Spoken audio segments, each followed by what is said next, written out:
Hi there, I'm Bonnie McCaffery, and thank you so much for coming back for another VidCast this month. I am here with my friend Karin Hellaby, who is a wonderful shop owner here in England, and she also has some really creative techniques that she does.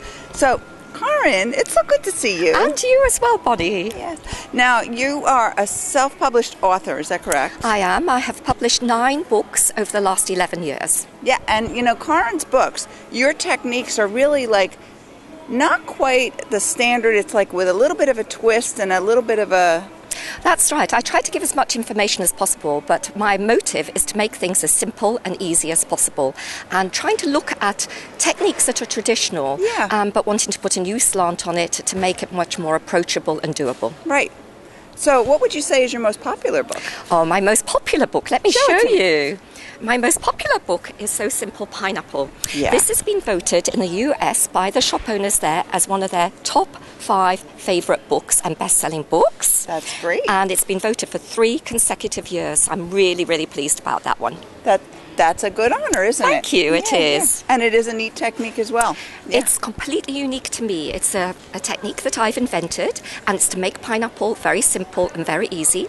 It doesn't require any paper piecing, no special rulers, there is no fabric wastage, and it's all done with squares. Yeah. Squares of fabric. And I think my favorite book is the Sew a Row book. Oh, now is it? Now that was the first book I published. I know. And I started writing books simply because I was a single mum with 3 children, and I wanted to see the first one through university. And there was no spare cash at all, so I decided to write a book. And the book came out exactly the same month as he started university. Perfect. And it helped to support him through the 4 years he was there. It did. But what I love about it is each row is like a different technique, right? This is very much a multi-technique book. A lot of people refer to this almost like an encyclopedia of techniques. And it's done like a sampler, like a cross-stitch sampler, in that you have rows of different techniques. Yeah. And it's worked on a 4-inch and 8-inch basis, so you have the different depths of the rows, either as 4-inch or 8-inch. Excellent. Now, I noticed the newest thing, you can put that one down, the newest thing that you're getting into is patterns. And tell me about this. This is your new pattern. This is a new pattern. It's been the actual drawings and design was done by one of my customers called Dorothy, and we nicknamed her Dotty Doodle because she likes to doodle with different designs. Dotty Doodle. So she approached me wanting to me to actually publish her designs for her and for me to write the instructions, which of course I'm very well versed in, having written the 9 books.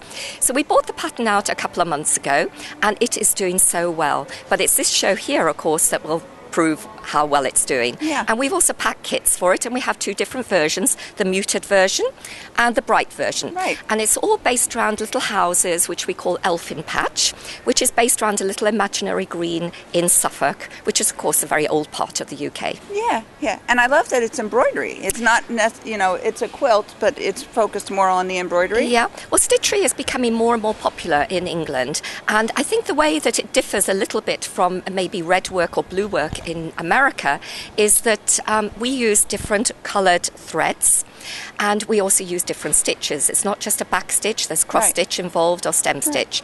And a lot of this has come out of Australia. Yeah. In Australia it's very, very popular at the moment too. Okay, so you get to travel quite a bit, so tell me about your travels. I do. Well, I travel also for quilting. I get invited to quilt and teach all over the world.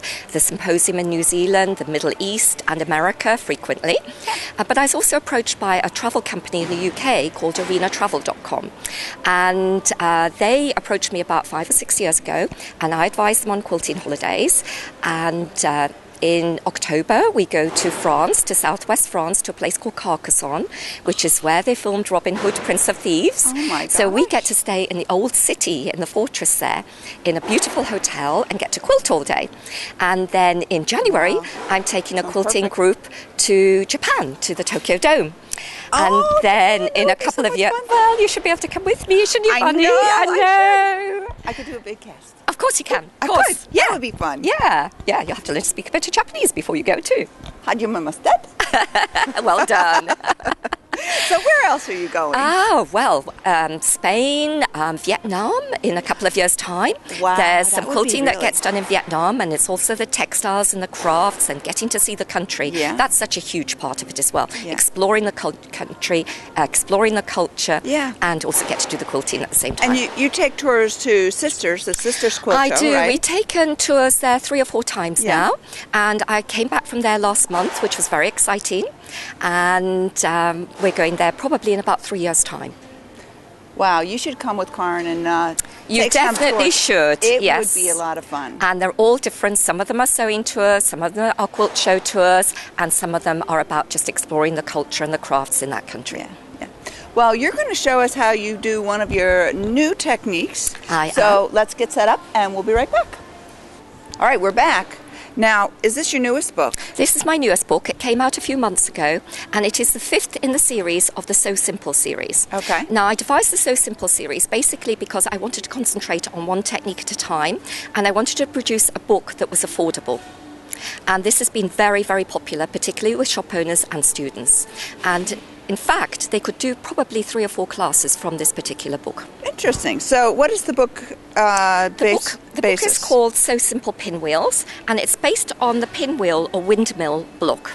Now, inside the book, you actually have a diagram in black and white, which you can colour. You can photocopy and colour. But So it's really just a line drawing. It is a line drawing, but in fact, if you go onto my website, karinhellaby.com, then it will lead you to the PDFs where you can download 3 different versions of the pinwheels and colour them in before you start. Perfect. That way you can get some idea of how you want your fabrics to work, etc. Yeah. So that's freely available on the website. Okay, that's great. Okay. Now, as we go through the book, we find the first technique is just a simple straight blade pinwheel, and it has corners. These are quite important, the corners. Okay. They're part of the process. Then we have a technique where the corners are removed.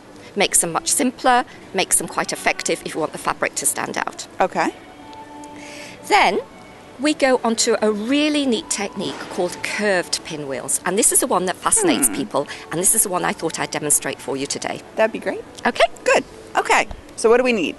What we need is, we'll start with the block, the finished block, just so people can see what it looks like. Yeah, so here's where we're going. So this is the curved pinwheels here. Here are the straight blades here. I So I'm see. going to show you how this particular technique works. Okay. Okay. Now, we start with 2 squares of contrasting fabric. So these are the 2 squares of contrasting fabric. This is going to be the background fabric, and this is going to be the pinwheel blade fabric. With this particular one, the pinwheel blade fabric, we fold it in half right side out. Okay. So it looks like a triangle. Got it. Okay. Now, when we've done that, we simply take the triangle and place it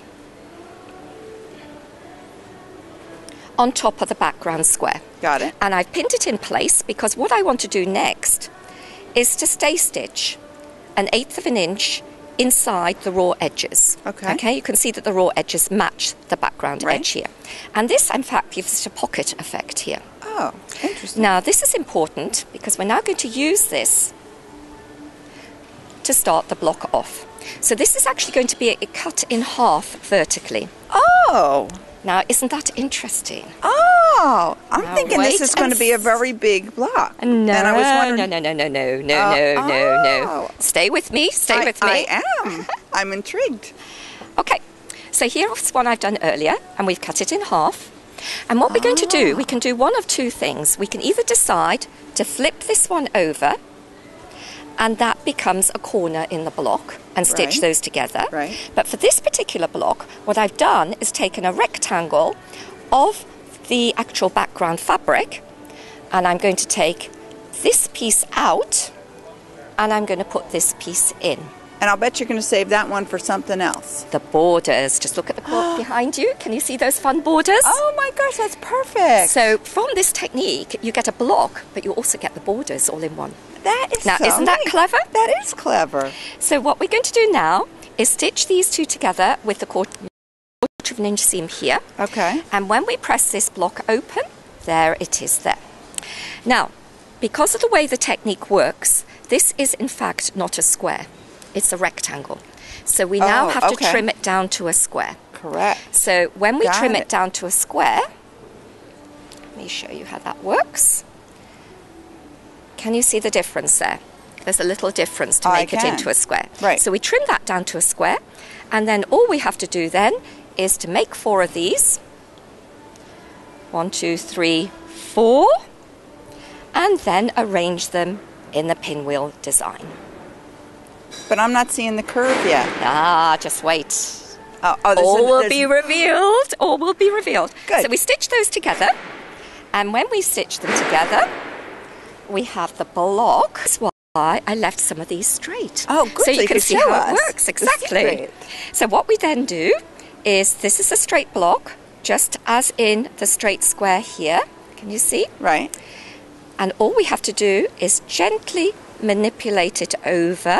Oh, and look how nicely it smooths out. It just falls nicely. And what I do is I use that best press solution just to spray it and press it neatly. Or, if you prefer, and to make it even more mystifying, is to actually turn it under, and then people really do think that you've pieced that piece to that piece. And what they don't realise, it's a hidden layer.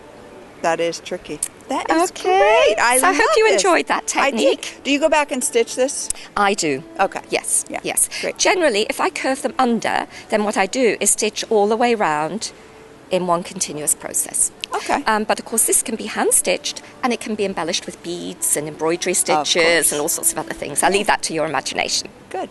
Let me ask you one question. What's your philosophy of life? Enjoy yourself, be happy, try to make other people happy, and make the most of life. Live every day as you should.